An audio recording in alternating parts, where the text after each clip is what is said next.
तरीके से राजस्थान में पेट्रोल डीजल की आए दिन कीमतें बढ़ रही है और राज्य सरकार की मंशा नहीं है कहीं भी डीजल को लेकर के, तो क्या कहेंगे राजस्थान सरकार को लेकर आप? देखिए, इस बात से पता लगता है कि माननीय प्रधानमंत्री ने विदेश से आते तुरंत इस बात की मीटिंग बुलाई और मीटिंग बुलाने तो उन्हें लगा कि जनता के ऊपर एक बोझ हो रहा है, इसमें कोई दो राय की बात नहीं।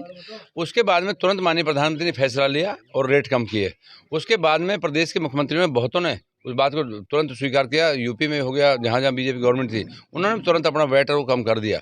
लेकिन ताजुब इस बात का है कि राजस्थान प्रदेश की गवर्नमेंट उस बात पर टस से मस नहीं हो रही, जरा भी उसने और साफ ही मना कर दिया कि मेरे को इतने का नुकसान हो रहा है। आज भी कहीं भी अपना पैसा नहीं दे पा रही विकास के काम में भी, लेकिन इस में भी जो जनता को उनको मैसेज देना चाहिए था कि भाई हम भी उसके साथ में माननीय मोदी के कंधे से कंधा मिला के चल रहे हैं, उसमें कहीं भी वो नहीं पूरा कर पाए और उल्टा ये कह दिया कि हम रेट नहीं घटा पाएंगे। तो ये मैं कहूँ इससे बड़ी राजस्थान जनता के साथ बहुत बड़ा धोखा है। सर, ये जो नशा मुक्ति के अभियान को लेकर के महाराज श्री जी जो लेके चल रहे हैं कार्यक्रम, उसको लेकर के क्या कहेंगे आप? देखिए, मैं समझता हूँ जितना बढ़िया कार्यक्रम इससे है, इससे बढ़िया कोई और हो नहीं सकता। महाराज जी को मैंने अभी एक बात आपके मन से कही थी कि महाराज जी यहाँ हो सकते हैं, गांव के किसी के बच्चे लगते होंगे, किसी के भतीजे लगते होंगे, लेकिन जिस संकल्प वो लेके चले हैं वो बहुत बड़ा संकल्प है। और जितने उनके माध्यम से जिन पब्लिक का भला हो रहा है, कितने परिवार सुधरते जा रहे हैं, उसकी कोई कीमत नहीं हो सकती, उसका कोई वो नहीं हो सकता कि जितना वो बड़ा काम कर रहे हैं वो बहुत बड़ा काम है। तो इससे गाँव का भी नाम होता है, एरिया का भी नाम होता है, जिले का भी नाम होता है। तो मैं समझता हूँ इसमें सब करना चाहिए। और मंच के माध्यम से मैं ये कह रहा हूँ कि मैंने अभी महाराज जी क्या कहा कि महाराज जी और तो नहीं, पर जितनी आपकी कुर्सी की पंक्ति में बैठे थे, कम से कम इनका संकल्प हो ही जाना चाहिए। तो मैं तो आपके माध्यम से कह रहा हूँ कि महाराज जी, आपके माध्यम से मैं कह रहा हूँ कि मैंने आज तक कभी ज़िंदगी में शराब, मीट, अंडा मतलब यहाँ तक भी नहीं आने दिया, मतलब मुँह तक टच नहीं होने दिया। तो मैं तो आज भी आपको संकल्प लेता हूँ। मैं अपने घर में लहसुन प्याज नहीं खाता, तो मगर इनसे कुछ करवा दो। अब कोई कह रहा है शराब की फैक्ट्रियों को बंद करा दो, अपने आप बंद हो जाएंगे। महाराज जी, अभी जैसे बिजली के आए दिन समस्याएं हो रही है, अभी आपने पहले भी पूर्व में भी अवगत करवाया, तो उसको लेकर के किस तरीके का आपका कदम रहेगा आगे के लिए? देखिए, मैं समझता हूँ जिस हिसाब से पीछे भारतीय जनता पार्टी गवर्नमेंट बनी हुई थी, 2014 में सांसद बना था। आप सबके सामने की बात है, मैंने अभी आप सबके सामने जनता ने इस बात को स्वीकार किया कि डीपी के 10-10 हज़ार रुपये लगते थे, डीपी कभी मिलती नहीं थी। मैंने 200 करोड़ रुपये इस हिसाब से यहाँ पर खर्च किए थे जिले के अंदर में बिजली के ऊपर। करीब 30 करोड़ रुपये उसमें थे शहरों को दिया था हमने। और माननीय प्रधानमंत्री ने 18,000 गाँव को तो तुरंत बिजली पहुँचाई थी।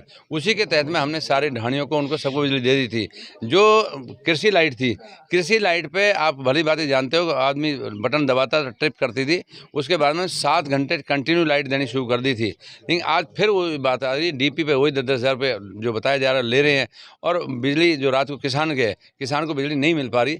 मैं समझता हूँ प्रदेश गवर्नमेंट को इसमें करना चाहिए कुछ, और अहम फैसला करके चाहे आपको बिजली खरीदनी पड़े, कुछ भी करनी पड़े, किसान को बिजली देनी चाहिए। सब प्रशासन गाँव के संग जो लगा हुआ है, जगह जगह अभियान लग रहे हैं पट्टों को लेकर के, लेकिन कहीं भी ये खानापूर्ति से नजर होती दिखाई दे रही है, तो क्या कहेंगे इस मामले में? मैं समझता हूँ उसमें ये है कि अगर मान लो जो पट्टे कर रहे हैं, अभी मैं आपके माध्यम से कहूँ कि अभी भी प्रधानमंत्री आवास योजना में हमें दिक्कत आ रही है कि जो अभी गरीब आदमी जिसका कच्चा मकान, उसका मकान नहीं बन पा रहा, उसके माध्यम से मैं प्रदेश गवर्नमेंट से बात कहूँगा कि जो सवाई चक में बसे हुए हैं उनका तुरंत फैसला करें, और जो चरागाह में बसे हुए हैं उनके भी ज़मीन को बदले करने का काम वो तुरंत करें, ताकि उनको सबको पट्टे मिल जाएँ। अगर पट्टे मिल जाएँ तो माननीय प्रधानमंत्री 1.5 लाख रुपये तुरंत देना चाहते हैं, ताकि कोई भी देश के अंदर में किसी का कच्चा मकान ना हो, ऐसा माननीय प्रधानमंत्री की सोच है। राजस्थान की जो सरकार है, वर्तमान की जो सरकार है, वो कोयले की आड़ में एक तरीके से बिजली के को लेकर के जिस तरीके से कमी हो रही है राजस्थान को लेकर के, तो क्या इस वास्तविकता क्या है इसकी सर? देखिए, मैं आपके माध्यम से एक बात कहना चाहूँगा, माननीय प्रधानमंत्री जिस बात को गंभीरता से लेते हैं, जिस टाइम ये आपका लॉकडाउन हुआ था, तो इस कोरोना काल के दौरान में माननीय प्रधानमंत्री ने बहुत अहम फैसला लिया था, तुरंत लॉकडाउन किया था। और जिस हिसाब से एक हमारी मतलब जो संस्कृति होती है, जिस हिसाब से हमारे वो होती है, संस्कृति के अनुसार में उन चले, और उस सबसे उस तरह लॉकडाउन करके उसको तुरंत उस पर काबू पा लिया था। उसके बाद में देश के अंदर में हमारे वैज्ञानिकों को मैं धन्यवाद करूँ, डॉक्टर को धन्यवाद करूँ, हमारी सफाई कर्मचारियों को धन्यवाद करूँ। माननीय प्रधानमंत्री कहा इनको भगवान मानो, और मैंने खुद हॉस्पिटलों में जाकर पैर तक भी छुए थे। लेकिन ताजुब इस बात का है कि प्रदेश की गवर्नमेंट उसका मजाक उड़ाने लगी, और जब अपने वैज्ञानिकों ने अपने यहाँ पर जो ये बन गई थी वैक्सीन, तो वैक्सीन का मजाक उड़ाया कि बीजेपी की वैक्सीन है, वैक्सीन मत लगवाओ, इसे मर जाएंगे लोग, इसे बीजेपी के हो जाओगे। लेकिन उसके बाद में आप मान के चले तो दूसरी वेव आई।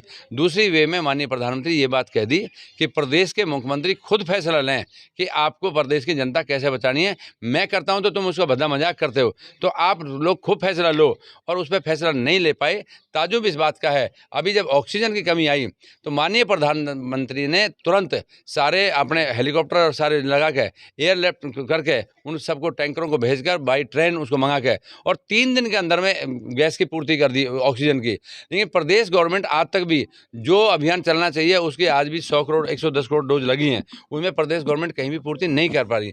लाइट की जहाँ तक आपने बात रखी है, लाइट में आज भी अपनी पूर्ति नहीं कर पा रहे। मैं समझता हूँ कि प्रदेश गवर्नमेंट टोटली फेलियर है, कहीं भी अपनी बात को पूरा नहीं कर पा रहे। जिस झूठ बोल के गवर्नमेंट बनी थी आज वहीं की वहीं फिर खड़ी है। सर एक लास्ट सवाल और मेरा, कि जिस तरीके से राजस्थान गवर्नमेंट थानों में से मंदिरों को लेकर के हटाने की बात चल रही है, तो उसको लेकर के कहाँ तक आप सहमत हो और क्या मामला है इसका? मैं समझता हूँ इससे बड़ी बदकिस्मती क्या हो सकती है कि देश के अंदर में जहाँ हिंदुस्तान बसा हो, जिसमें लाखों करोड़ों शहीदों ने शहीदी दी हो, उसके बावजूद भी सब हम जानते हैं भगवान राम कौन थे।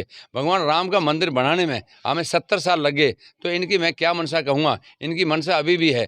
आप ये बताओ, अभी सलमान खुर्शीद ने किताब लिखी है, उसमें पता लग गया कि जो हिंदुत्व है वो सब उसे ISI से जोड़ दिया। अभी राशिद अलवी जो बोल रहे हैं कि जो हिंदुत्व ये भी वही आतंकवादी हैं।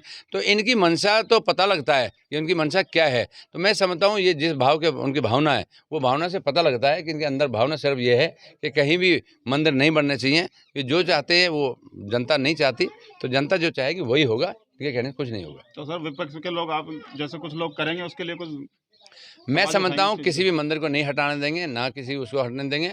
आप एक काम करो ना, मैं आपके माध्यम कहना चाहता हूँ, टोटल देश के अंदर जितने मंदिर और मस्जिद हैं सबको चेक करा लो, जितने हट सकते हैं उतने हटा दो। जो भी अवैध जमीनों में बने हुए ना, हटा दो ना। आप सबको करो, उनके निरीक्षण कर लो, पता लग जाएगा सबको 1 मिनट में कौन कहाँ बसा हुआ है। जी धन्यवाद। Thank you sir.